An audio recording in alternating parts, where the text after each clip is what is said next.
Welcome to The Explainer. I am so excited you're joining me today because we are unpacking one of the most chilling, tragic, and deeply ironic mysteries in German railway history. We're going to explore a story that starts with a horrific disaster in the dead of night, twists into a massive national manhunt fueled by paranoia, and ends in a way absolutely no one could have predicted. It's a fascinating look at history, justice, and how things are rarely what they seem on the surface. Let's get right into it. Picture this. It's the dead of night on August 19, 1926. A massive, heavy steam locomotive, the D8 express train, has been entirely derailed. Imagine the sheer terrifying force it takes to throw a machine of that size off the tracks, sending it plowing 120 meters through the sand and brush of a railway embankment. First responders showed up to a scene of absolute chaos. Wooden passenger cars were violently telescoped into one another, with the cries of the injured piercing through the dark. So what actually happened out there in the dark between the stations of Leiferde and Minersen? Well, investigators quickly found a 15-meter gap in the tracks, and it was obvious this wasn't just some natural mechanical failure. 21 lives were lost in the wreckage. Almost instantly, a terrified nation started asking questions. Was this a tragic accident caused by poor maintenance? Was it a calculated act of political terror in the highly unstable Weimar Republic? Or was it something far more desperate? Section 1. The 1926 Leiferde train disaster. To answer the public's frantic questions, we first need to look at the forensics of the crash itself. The timeline of how this unfolded is absolutely chilling, and there is a terrifying near miss that happened just moments before the real tragedy. At exactly 2:10 a.m., the perpetrators unbolted a fish plate. That's the heavy metal bar connecting two rails together using industrial tools. They tried to bend a 15-meter steel rail outward to create a lethal gap. But here's the crazy part. 40 minutes later, the D174 Night Express, roaring from Berlin to Amsterdam, went right over this loosened track. One axle of a massive sleeper car actually derailed, but then miraculously popped back onto the rail. The passengers felt a bump, but the train kept going smoothly, so no one even pulled the emergency brake. They escaped disaster by a fraction of an inch. After that train passed, the perpetrators bent the rail even further, and moments later, the D8 express train from Berlin to Cologne hit that gap at 85 kilometers per hour. Total catastrophe. Tragically, the human cost of that impact was 21 lives lost, alongside many more injured. And there's a really dark, somber irony to this number. The heavy Prussian S10 locomotive flipped into the ditch, but the engineers inside actually survived with minor injuries.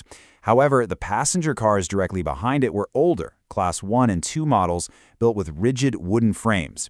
When the train suddenly hit the dirt and stopped, the immense momentum caused those wooden carriages to violently crush into each other. 18 of the 21 victims died right there in those specific wooden cars. Section 2. Accident or deliberate sabotage. As the sun came up over the wreckage, the tone shifted from frantic rescue efforts to a methodical, forensic investigation. The authorities and the public demanded answers, and the media frenzy exploded instantly. Newspapers like the Pritzer Zeitung were plastering it across the front pages. Investigators at the scene quickly confirmed their absolute worst fears. This was no accident. Not only did they find the deliberately loosened tracks, but they also found the heavy wrenches used to do it. These tools hadn't just appeared out of thin air. Police traced them back to a nearby construction site at the Oker River Bridge, where they'd recently been stolen.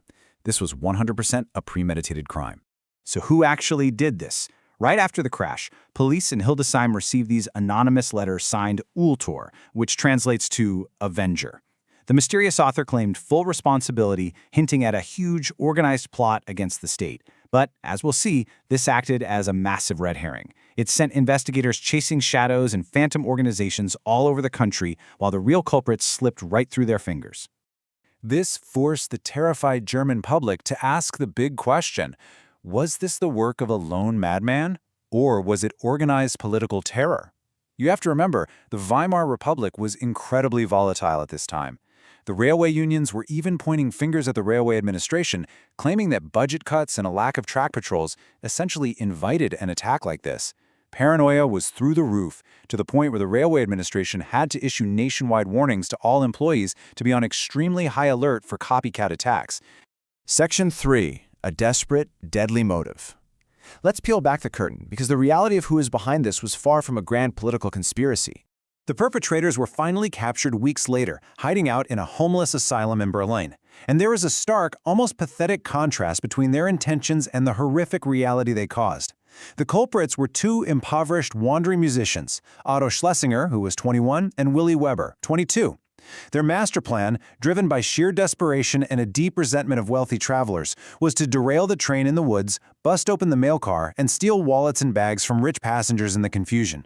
They naively claimed they didn't think anyone would actually die. The tragic reality, 21 innocent people were crushed to death in those older wooden carriages. And amidst the screaming and the sheer horror of the wreckage, Schlesinger and Weber panicked and ran away without taking a single penny. Zero loot obtained.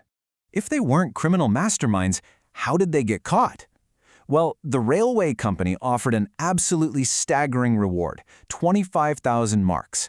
That massive pile of money completely shattered the illusion of a political conspiracy. It heavily incentivized fellow drifters and witnesses who had seen the two young men fleeing towards Gifhorn to come forward. Ultimately, it was a tip from one of their wandering companions that led the police right to their beds in that Berlin shelter, where they quickly confessed to the whole thing. Section 4. Trial and Historic Aftermath. The capture of Schlesinger and Weber brings us to the final, incredibly dizzying chapter of this event. This disaster completely permeated German culture. It became this intense, macabre spectacle. A meticulously crafted diorama of the crash, complete with the telescope train cars, was actually put on display at the 1926 International Police Exhibition in Berlin. The crash even inspired a stage play and a radio drama. It was the true crime obsession of its day, totally capturing the grim imagination of the entire country. But the legal aftermath is where the history takes a genuinely astonishing twist. In November 1926, the two guys were predictably sentenced to death. However, their extreme poverty and naive motives sparked a massive national debate about justice.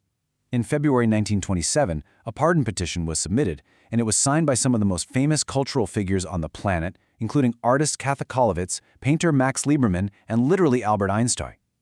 Thanks to that high-profile intervention, their sentences were commuted to life imprisonment in May 1927. But the epilogue gets incredibly dark.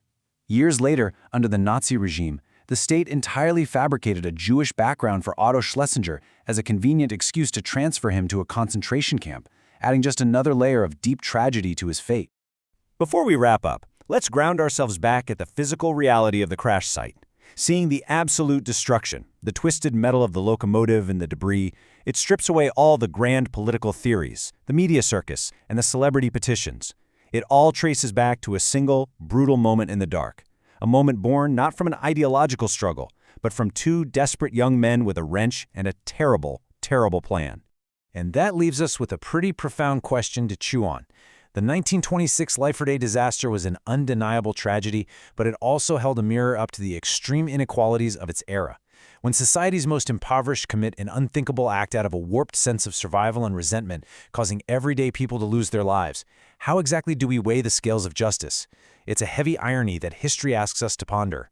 Thank you so much for hanging out with me for this explainer, and I really hope this deep dive leaves you wanting to uncover even more hidden stories from our past.